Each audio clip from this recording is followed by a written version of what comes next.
Ethan stood in the softly lit living room, the smell of vanilla candles curling around him like perfume. He reached down to pat the armrest of the leather couch. He'd helped Mason pick it out just last spring. "I was thinking," Ethan began gently, "I could make the turkey this year. The one your mom used to make, with the sage stuffing you always loved." For a moment, there was silence. Then Mason cleared his throat and shifted on the couch beside him. The movement was small, but something in it made Ethan freeze. "Dad." Mason's voice was careful, strained. "I've been meaning to talk to you about that." Ethan turned toward him slowly. "Unfortunately, you're not invited for Christmas this year." The words landed like a slap. Ethan blinked, certain he'd misunderstood. "What do you mean?" he asked, his voice quieter than he expected. Mason avoided his eyes, staring down at the coffee table. "Sophia's parents are coming. And, well, they prefer if you weren't here." "They'd prefer," Ethan echoed, the air in his chest turning cold. "It's just easier this way." Mason continued, his voice small. "You know how they are. Their traditions. They're very particular." Ethan looked around the room. The silk curtains he'd paid for when Sophia wanted more privacy, the polished wood floors refinanced on his old house, the crown molding that maxed out his credit card. "And what do you prefer, Mason?" he asked slowly. Mason hesitated. "Please don't make this harder than it is, Dad." Ethan rose from the couch. His knees ached, years of sacrifice etched into bone and cartilage.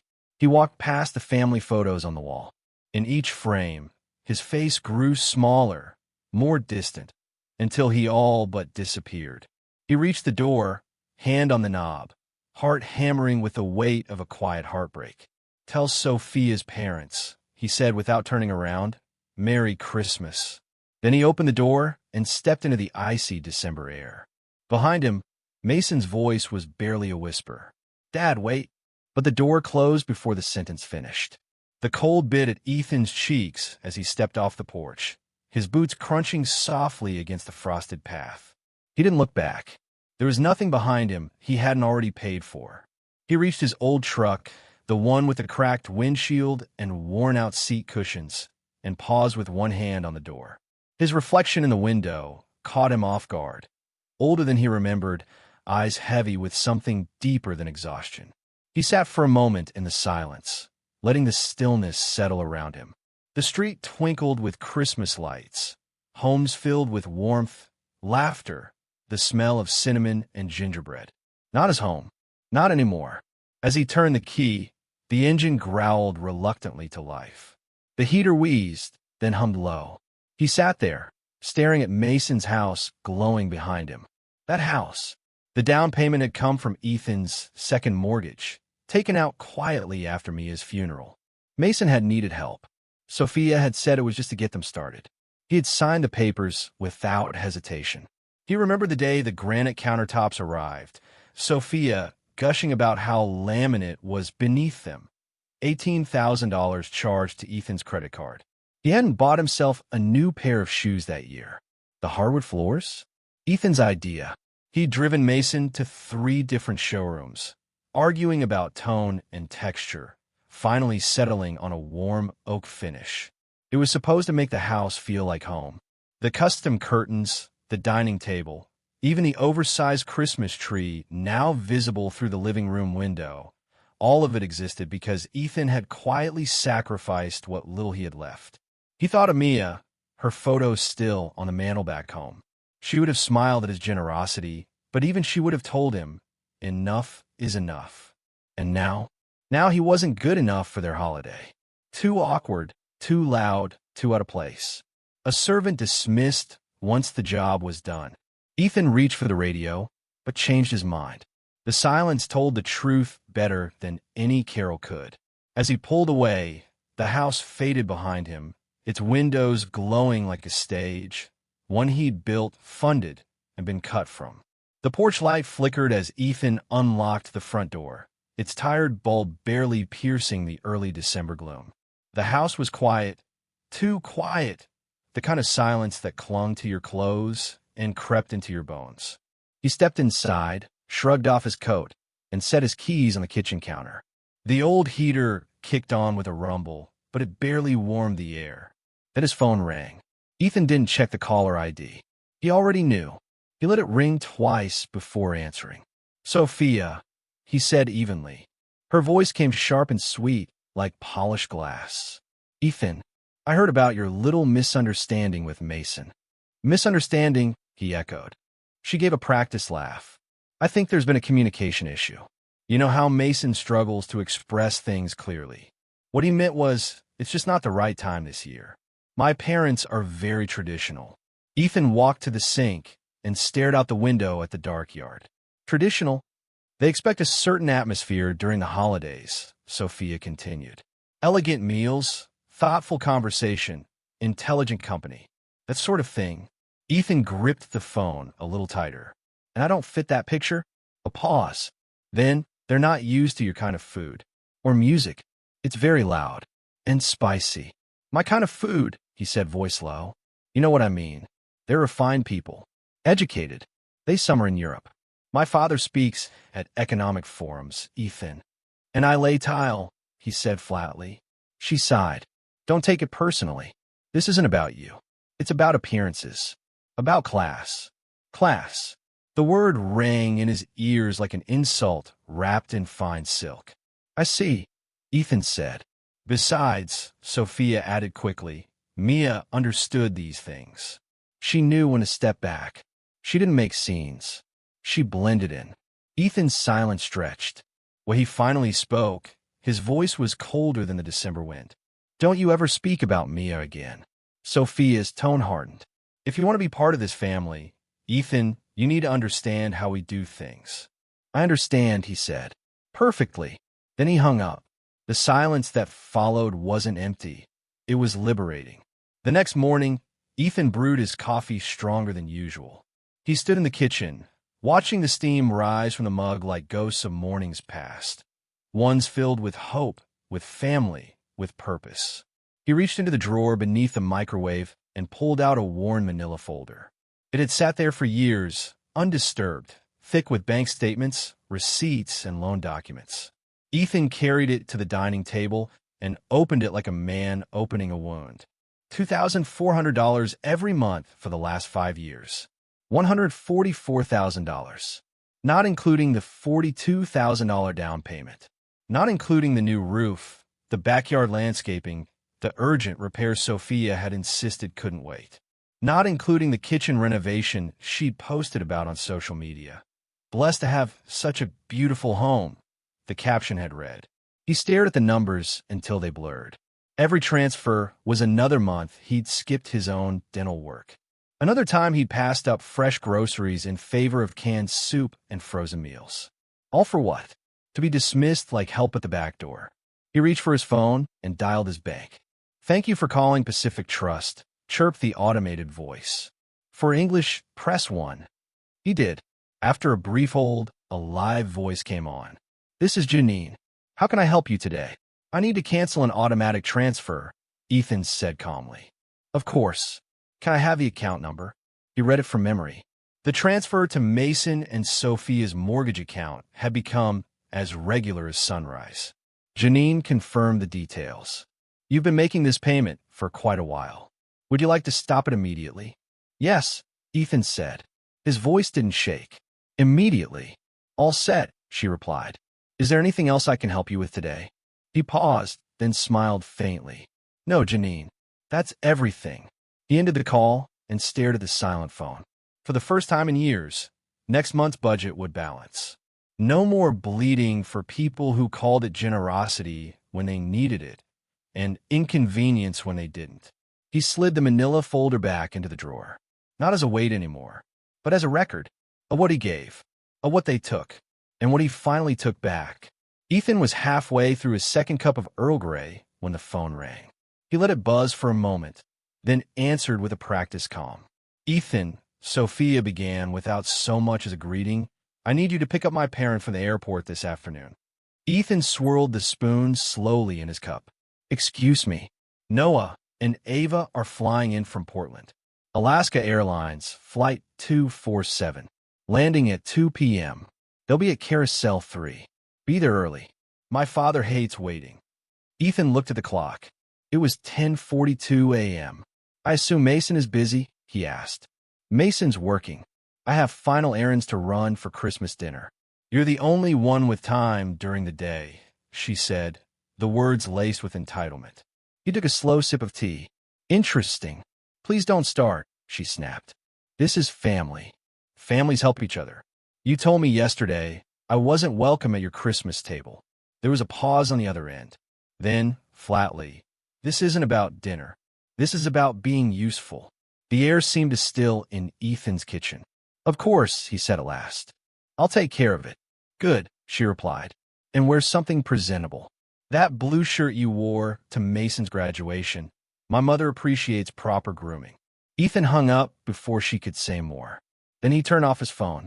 At 2:15 p.m., Noah and Ava Jenkins stood by Carousel 3 at Spokane International, scanning the crowd with increasing irritation. Noah checked his watch. Ava clutched her handbag tighter.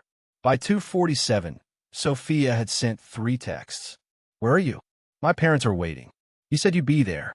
Ethan, meanwhile, sat in his favorite chair, a warm wool blanket over his knees, flipping through the crossword in yesterday's newspaper. 7 across. Unreasonable expectation. 12 letters. He chuckled softly. The phone buzzed again, twice, then 3 times more. He didn't check it. At 4 p.m., he brewed another pot of tea and made himself a grilled cheese sandwich. The cheese bubbled just right. The crusts were crisp, golden. It was the best meal he'd had in weeks. Outside, the sky turned silver with winter light. Somewhere across town, an elite couple was standing in an airport pickup zone, waiting for a man who had finally stopped showing up for people who never really saw him. The pounding on Ethan's front door began just after 6 p.m. Not knocking, pounding. Sharp, angry blows that rattled the glass in its frame. Ethan set down his tea, took one steady breath, and walked to the door. Through the peephole, he saw exactly what he expected. Noah's flushed face, Ava's standing behind him, lips pursed with rage, and Sophia bringing up the rear, her coat wrinkled and her expression thunderous. He opened the door, but didn't step aside. What the hell is wrong with you? Noah bellowed, pushing his way into the living room uninvited. We waited over 3 hours at that godforsaken airport. Ava swept in next, her heels clicking on the old wooden floor. Completely unacceptable. Barbaric, even. At your age, Ethan, we'd expect at least basic manners. Sophia slammed the door shut behind her. You humiliated us, she hissed. Do you have any idea what that taxi driver thought when we had to explain why our ride never came? Ethan remained near the doorway, arms folded, eyes steady. You came into my home, he said calmly, and I'd like you to leave. Noah scoffed. We're not going anywhere until you explain yourself. I don't owe you an explanation, Ethan replied. This is how you treat your guests. Ava snapped. We are respected people. My husband has connections. You think you could just strand us and walk away? This isn't about an airport pickup, Ethan said. This is about how you've treated me for 5 years, like I'm some background character in your family drama. Like I'm lucky just to be allowed near you. Sophia took a step forward. You're overreacting. You embarrassed this family, Ethan. No, he said softly. I finally stopped letting this family embarrass me. The room went silent. Ethan looked at them, not with anger, but with something far more unsettling, clarity. This is my house, he continued. I paid for yours. I funded your lifestyle. And today, for the first time in years, I chose myself. He stepped to the side and pointed to the door. You're not welcome here anymore. Not until you learn what it means to treat someone with respect. They hesitated, then left one by one, slamming the door behind them. Ethan turned the deadbolt with a quiet click. For the first time in a long time, his house felt clean. Not just in appearance, but in spirit. 3 days later, Ethan stood at his mailbox in the chilly morning air, flipping through bills and flyers until one headline made his breath catch. Local man leaves elderly couple stranded at airport during holiday storm. He stared at the front page of the Spokane Gazette, and just below the title, there it was, his face. An old photo, grainy and stern, pulled from some forgotten corner of the internet. He walked inside in silence, laid the paper on the kitchen table, and read. Noah and Ava Bennett, visiting their daughter Sophia for the holidays, were left waiting for hours at the airport on Sunday afternoon. Temperatures dropped as an incoming winter storm threatened delays, but the elderly couple's designated ride, family member Ethan Wallace, never arrived. Ethan set the paper down and leaned back in his chair, heart slow but heavy. Winter storm? It had been 52 degrees and sunny. He had eaten grilled cheese in peace that day. He read on. We were scared and confused, Mr. Bennett had told the reporter. We tried calling, texting. No answer. At our age, situations like that can be dangerous. This behavior was erratic, Mrs. Bennett added. It raises questions about his emotional stability. No mention of the canceled mortgage payments. No mention of 5 years of support. No mention of being banned from Christmas dinner. Just Ethan, cold-hearted and unstable. He looked at the byline, Patricia Langston. Lifestyle section. He'd never heard the name, but the fingerprints were clear. Noah. He could practically hear the phone calls that must have taken place. Favors called in, words twisted, a narrative crafted to turn Ethan into a villain. A dangerous old man, one bad moment away from becoming a headline. He poured himself another cup of coffee, hands steady. This wasn't just insult. It was war, and now it was public. They made their move. Quiet humiliation hadn't been enough. They needed to destroy his reputation, to erase his dignity from the record like it had never existed. But what they didn't know, what they'd never understood, was that Ethan had spent 40 years building a business, a life, a legacy, and he hadn't done it by letting people walk over him. He folded the paper carefully, smoothing the creases. If they wanted to play games in public, then so would he, and his version would come with receipts. Ethan didn't waste time. By mid-morning, his dining table was covered in paper, bank statements, wire transfer confirmations, mortgage payment schedules. 5 years of silent giving, laid bare like evidence at a trial. Each highlighted line told a story. $2,400. December mortgage payment, $3,200. Kitchen renovation deposit, $1,000. Sophia's dental emergency, $18,000. Furniture, 4 guest appearance dinners. Ethan worked without music, without distraction. Only the hum of the heater and the occasional creak of the house accompanied his task.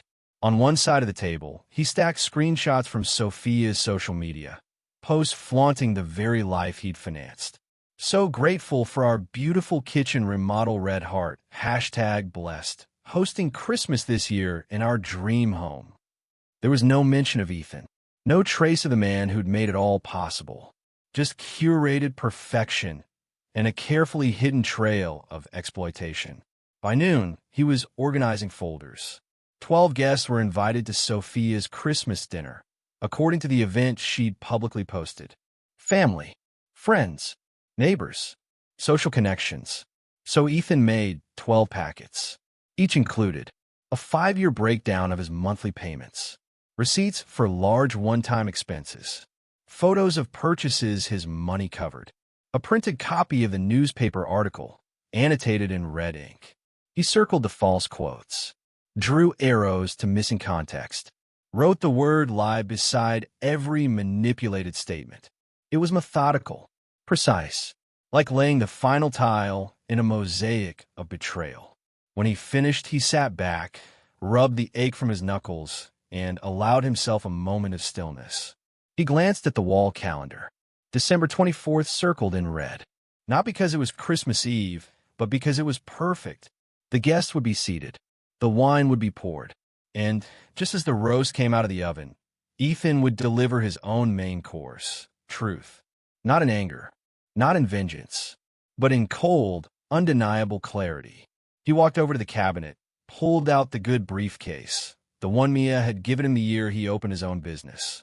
He wiped off the dust, placed the packets inside, and closed it with a satisfying snap. This wasn't revenge. It was justice, served in 12 neatly stapled doses. And this time, he'd be the one knocking on the door. At 6:30 p.m. sharp, Ethan parked across the street from Mason and Sophia's house. The windows glowed with warmth, silhouettes moving behind silk curtains. Laughter floated through the walls, thin and brittle, like glass about to crack. He stepped out into the cold, adjusting the collar of his navy suit. The same one he'd worn to Mia's funeral. It still fit. It always had. In his hand, the old briefcase. Inside, 12 packets of truth. The front door was unlocked. Of course it was. Sophia liked to show off her safe neighborhood, where appearances mattered more than reality. Ethan stepped inside quietly. The dining room fell silent as 12 faces turned toward him. Wine glasses froze midair. Forks paused above porcelain. The turkey sat in the center of the table like a prop in a play, and Ethan, uninvited, had just walked onto the stage. Sophia stood first. "Ethan," she hissed. "What are you?" "I won't stay long," he said calmly. "I just wanted to drop off some paperwork. Consider it a contribution."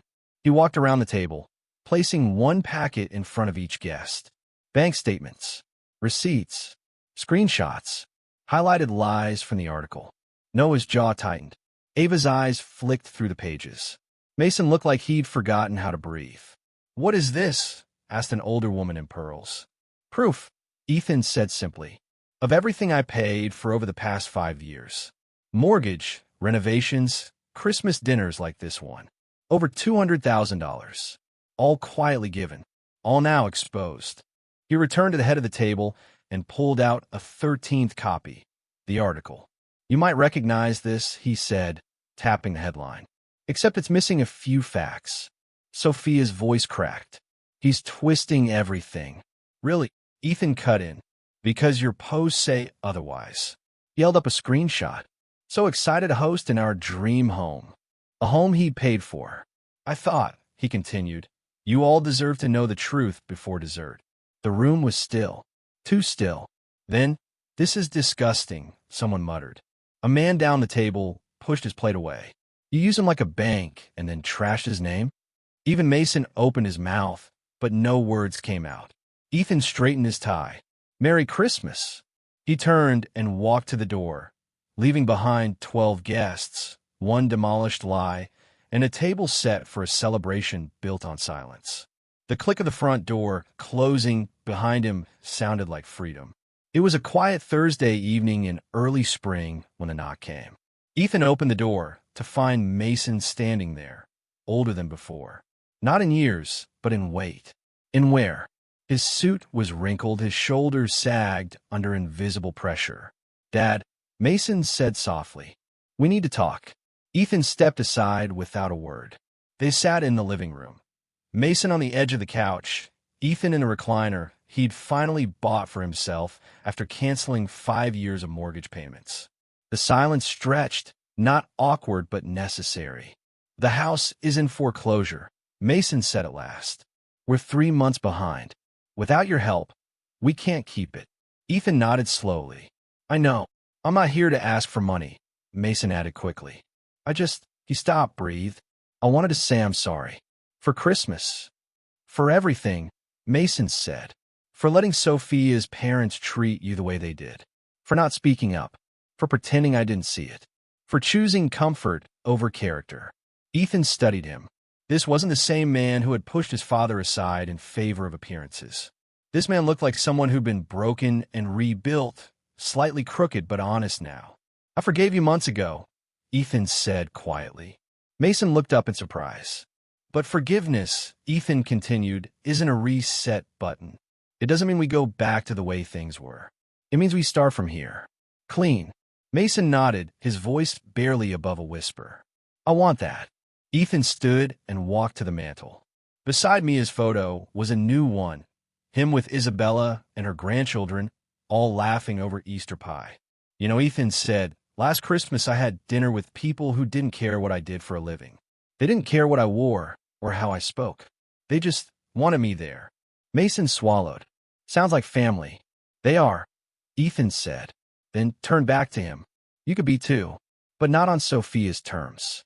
Not on your in-laws' terms. Only on yours." Mason nodded again. "Understood." They didn't hug. They didn't cry.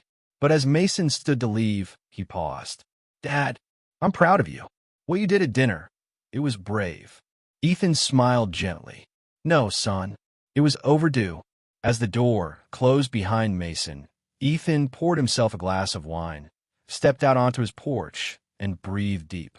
Spring had arrived, and with it, the kind of peace money could never buy. Speech balloon. Have you ever been treated like an outsider in your own family? Or felt taken for granted by the people you love most? Share your experience in the comments below. Someone out there might really need to hear your story today. Thumbs up if this story moved you. Give it a like to support our work. Bell, and don't forget to subscribe for more powerful, real-life inspired stories that remind us all. Respect must be earned, not demanded.